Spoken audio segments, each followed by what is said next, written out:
Welcome, Dr. Tony Nader.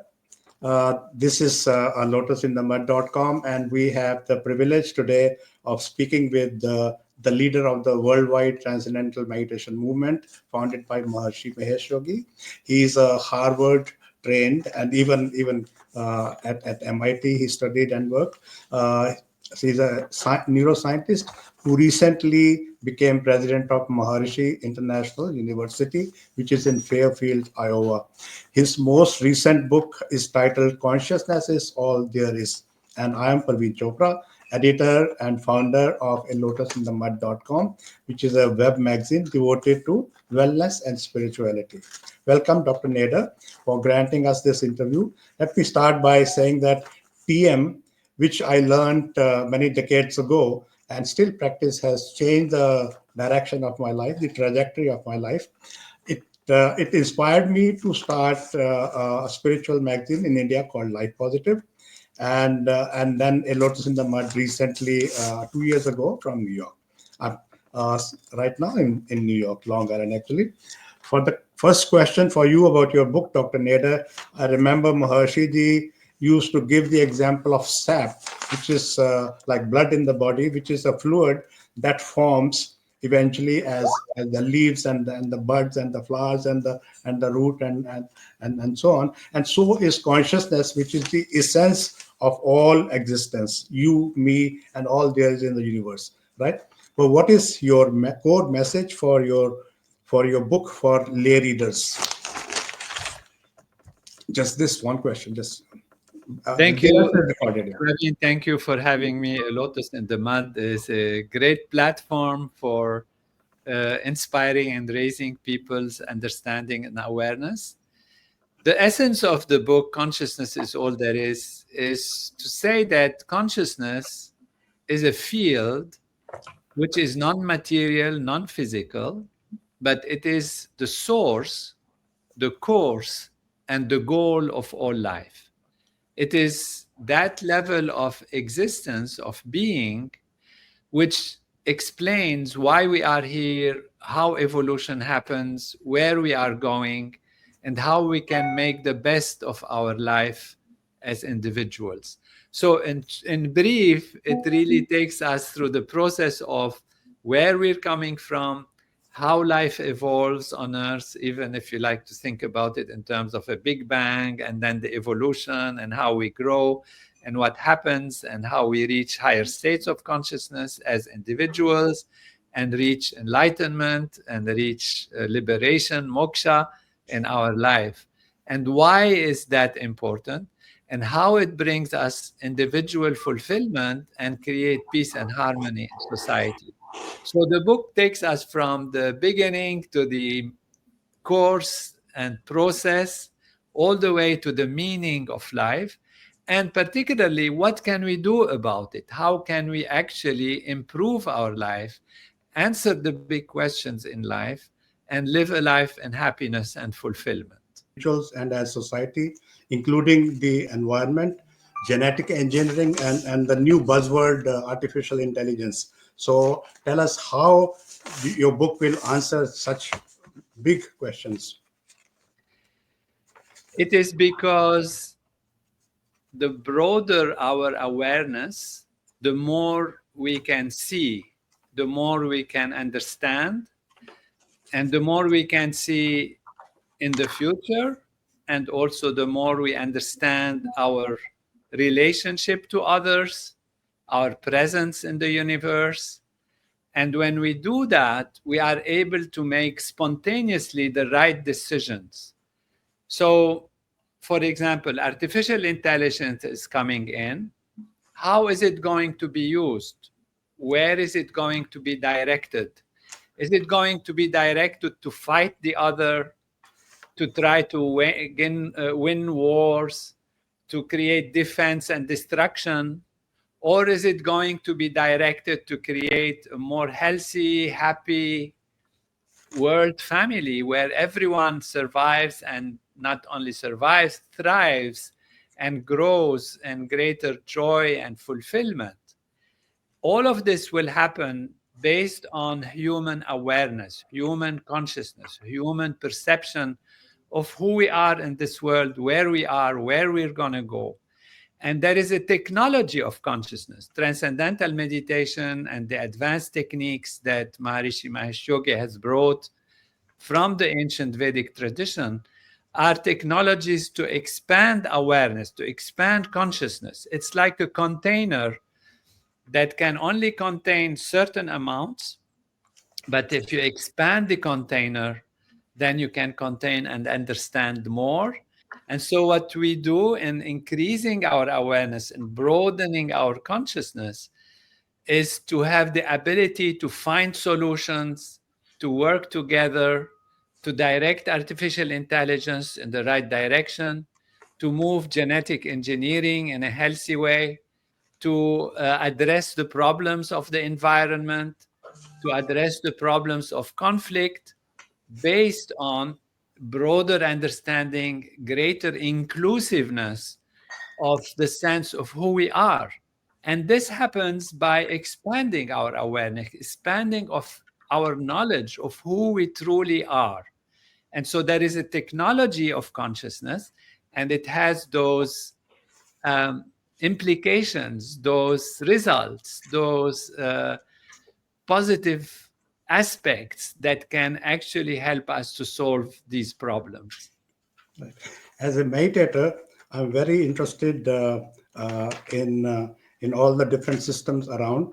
And so my question is, with so many techniques and now meditation systems available, TM is not really so much in the news or top of the mind. So how you as leader of the TM movement want to make it relevant again and attract new people to learn it? When Maharishi Mahesh Yogi came to the West, and that is in the late 50s, early 60s, he was around. He brought the knowledge of transcending, which means to go beyond the surface level of the mind and go to the field of consciousness, which, as you started by saying, is like the sap that nourishes all aspects or becomes all aspects of the tree or the flower and the fruits and the leaves and all of that.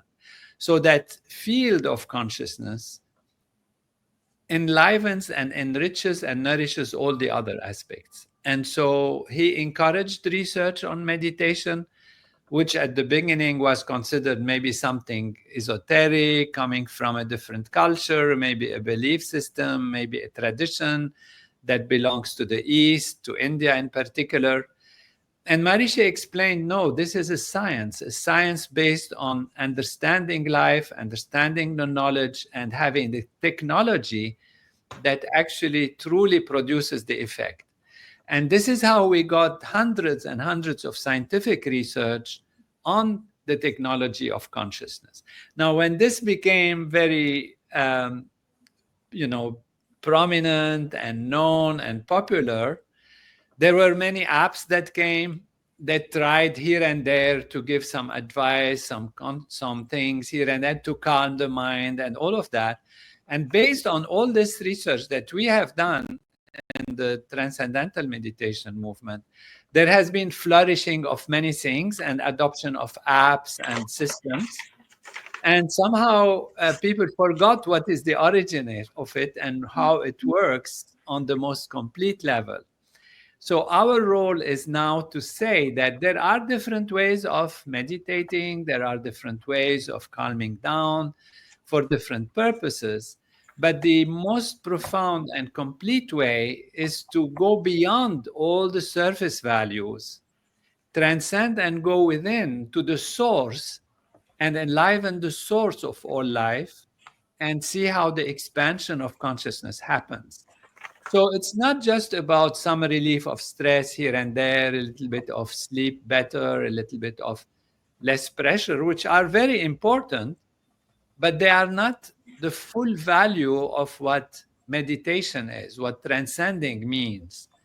So we want to re-educate the people to show them that while they can remove stress and strain and feel happier and live a better life through transcendental meditation, ultimately there is a greater value in living life in fulfillment, in thinking and feeling and understanding the true purpose and meaning of life, so that not just surviving, but actually thriving and growing and feeling that life is meaningful and the purpose of life is fulfilled in greater happiness and greater joy and removal of conflicts. Because our program shows that when a group of people practice transcendental meditation and advanced techniques together, and there are formulas for that, and it doesn't have to be huge numbers, really a very small percentage of the population, we have found systematically and repeatedly that there is a decrease in hospital admission, decrease in conflict, decrease in accidents of the roads, decrease in infant mortality, etc. Many, many factors have been studied.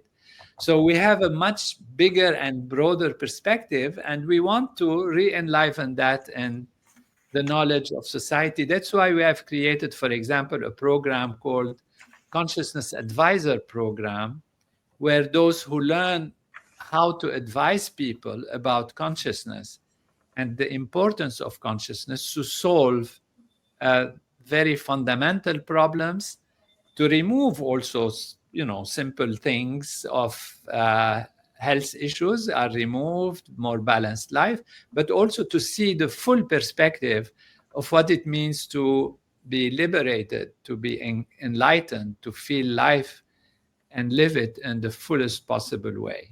I checked out that website. Okay, I think I believe that what Maharishi Mahesh Yogi was doing, or his greatest contribution, of course, the knowledge has always been there. He revived it, and he made meditation accessible to ordinary people. And it's only after him that we talk about meditation going mainstream, and so on. So for such a giant spiritual leader, how does it feel for you to step into his shoes, and how did it come about? Talk about some of your interactions with Maharishi ji. I'm very humbled and, of course, extremely honored to have been given the opportunity to work for this knowledge and represent it from a scientific perspective. Maharishi wanted this knowledge to be seen as a science, because if you see it only as some spiritual undertaking or some philosophy or some belief system, then you think, well, it's something based on belief. It's based on substance that is inspirational, that is spiritual, but maybe that can be experienced or looked at from different perspectives, and that different cultures will have different approaches, they will have different benefits, and maybe it applies to me but not to you. And so he wanted this to be scientific, and that is why it's all based on understanding life, understanding the principles of life, and applying this in a scientific, systematic way that shows that no matter what is your background, no matter what you believe, no matter what is your education, no matter what your aspirations or even your problems, if you go deep within yourself and remove the stresses and strains, you will start seeing in a more clear way. You will start even understanding your own culture, your own belief system better and deeper. And you will, if you don't have a system of belief or even culture or tradition, then you will just experience how growth can happen through the development of consciousness, how happiness can grow through the development of consciousness, how the ability to achieve more can grow through the development of consciousness. And so, as a scientist myself, a medical doctor and a scientist, and having worked very deeply with Maharishi on Veda and Vedic literature, on the science of consciousness, on physiology, mind and body connection, He has honored me to represent him in bringing this knowledge in a scientific way. It doesn't mean we don't acknowledge and adore and bow down to the tradition of Vedic masters and acknowledge their contribution. To the contrary, it's a way of fully acknowledging the universality of this knowledge. And so I feel like a link between science and spirituality that Maharishi has wanted.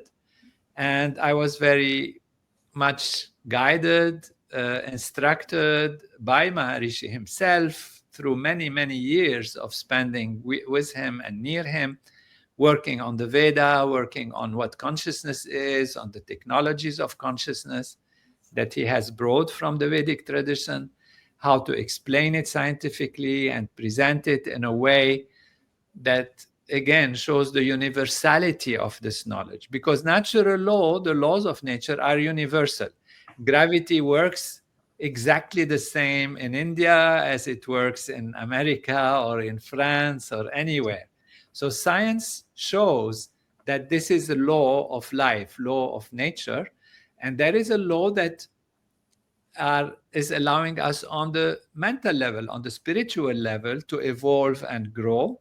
And there are these dynamics which are applicable to everyone. Correct. Another question, again, from my personal experience. I've been meditating for many years, and I do what's called transcend, and it's becoming longer and more frequent. But I don't know about achieving any higher state of consciousness. So, is there any study or research or a sense of how people who've been meditating for many decades, how they evolve? Do they reach higher states of consciousness? They do, and the evolution is very smooth, is very gradual, is very natural. It's not like you take a drug and you have an amazing experience and oh, you think you're great, but then when the effect of the drug goes away, you feel low, you have, side effects, you have problems, you have hangover. It's not like that. It's a gradual process that balances the mind and the body and the functioning of the nervous system. So we do have studies, of course, that show how the brain waves, for example, work in a more coherent way. And we have studies about people who, even during activity, they have high brain coherence. And that shows that indeed they are established in wholeness, in fullness, even when they are performing. And since the results are gradual, sometimes the contrast is not so clear, but we know that there is a tremendous sense of stability, of inner peace, of contentment, on a very, very settled, harmonious state. Yet individuals are more creative, more productive, they're more happy. And so all of this is an indication of growth in higher states of consciousness.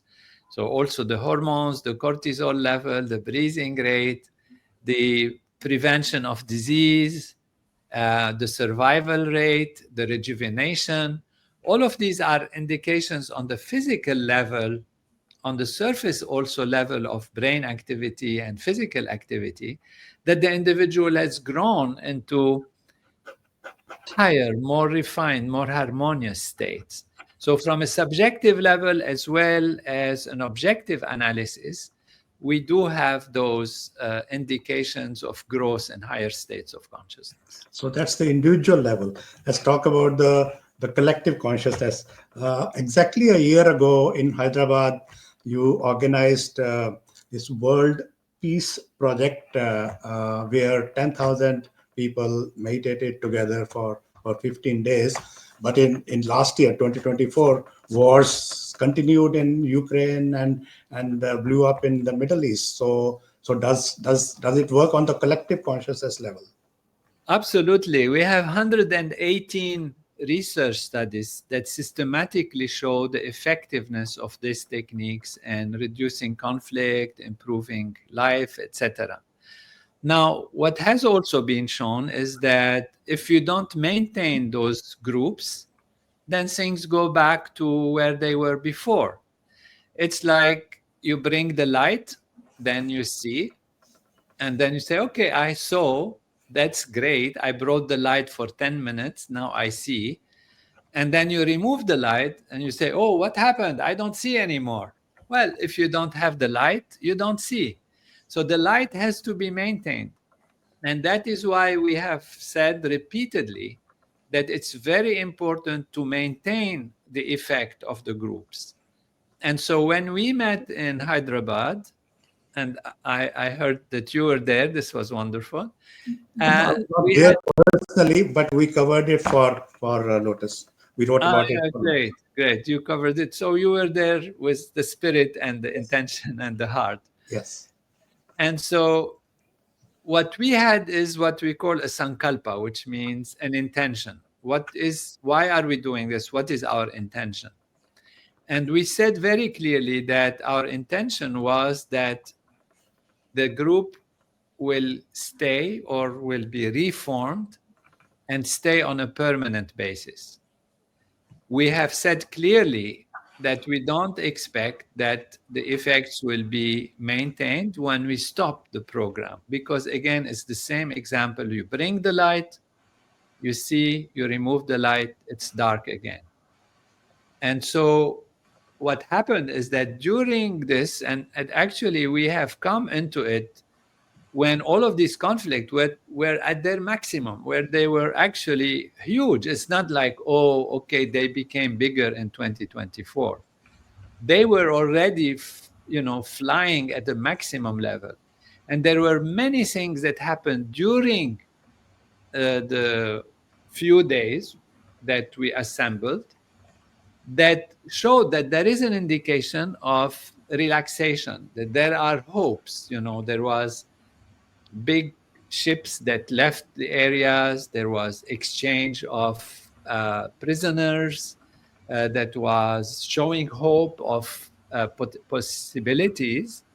But then when the group stopped, things continued. Of course, we said that and we expected that. However, the good result is that indeed there are large groups that are being formed, and there are many great spiritual leaders in India that have seen this and they wanted to apply it and they have taken it.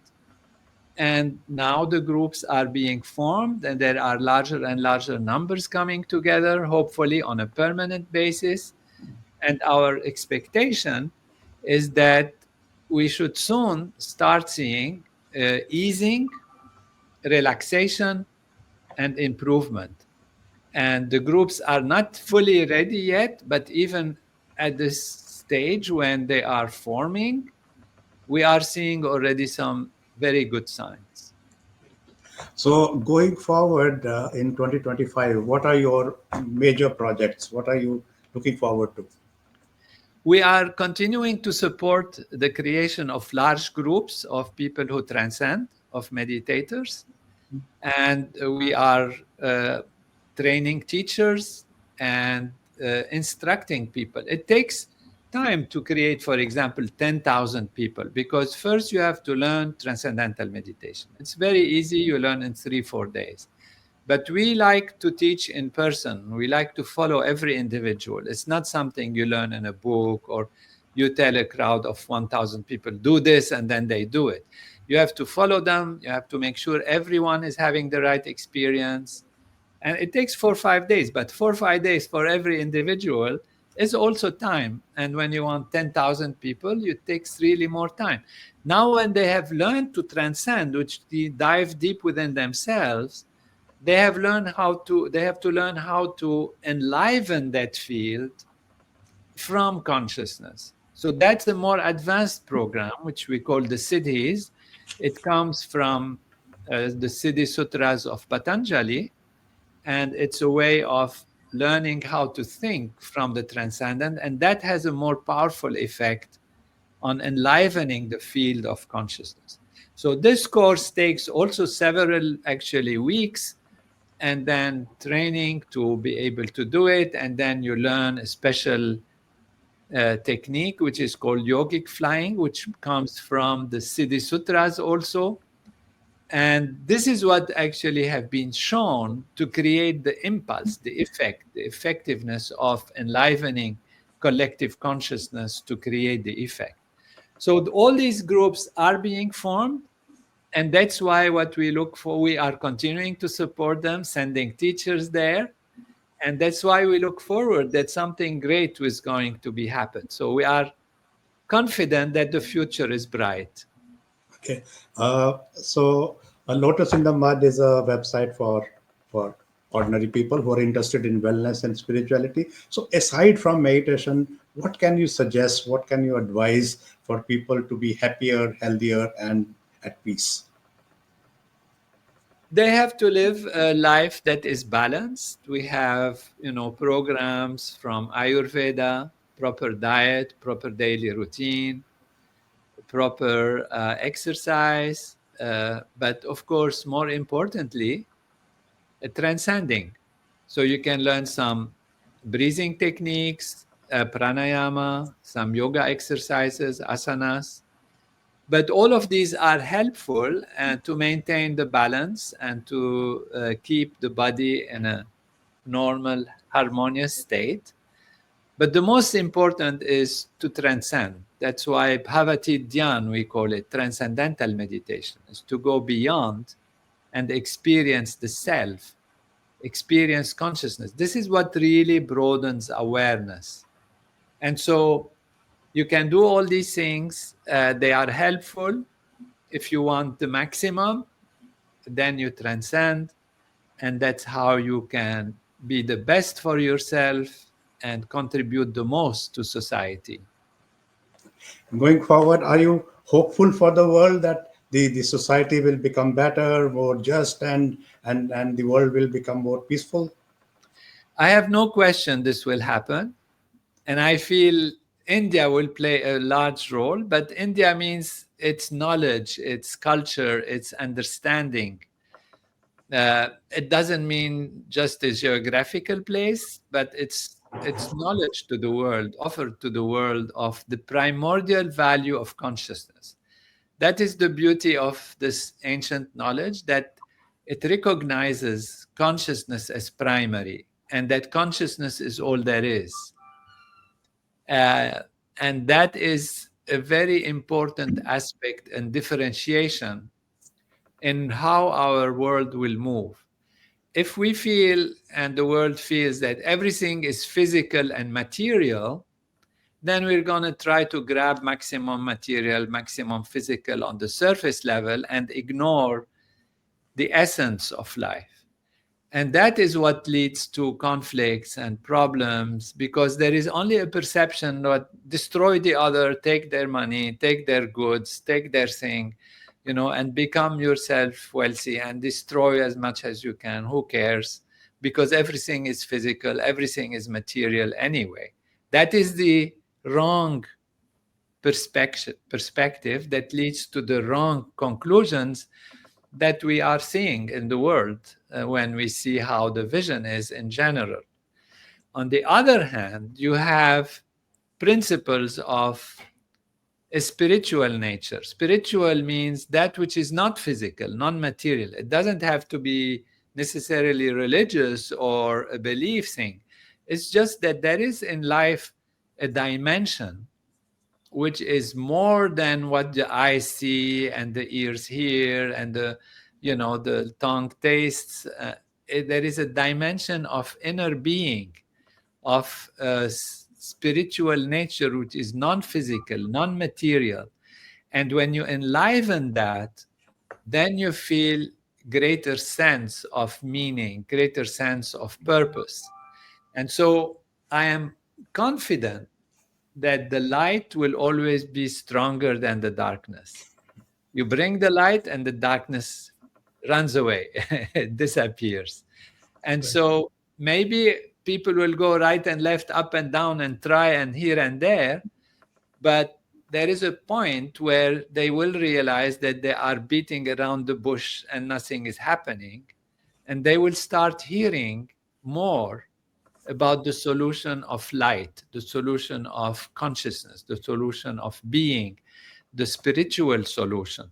So there is no doubt ultimately that life will move in this direction, and the future is bright, absolutely bright. And we have the technology of consciousness transcending, and we have the proof of it even from an objective level.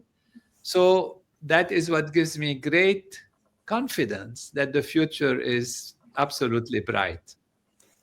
Thank you. And at Lotus, we are trying to, in a small way, play that role in collecting that knowledge, talking to people like you, and disseminating it in the world. Of course, we are not calling it Indian or Hindu or whatever, but Lotus in the Mud, the name itself means that we are all that pure consciousness, but we get stuck in the mud sometimes, and we can arise out of that. So that is what we are doing. So thank you.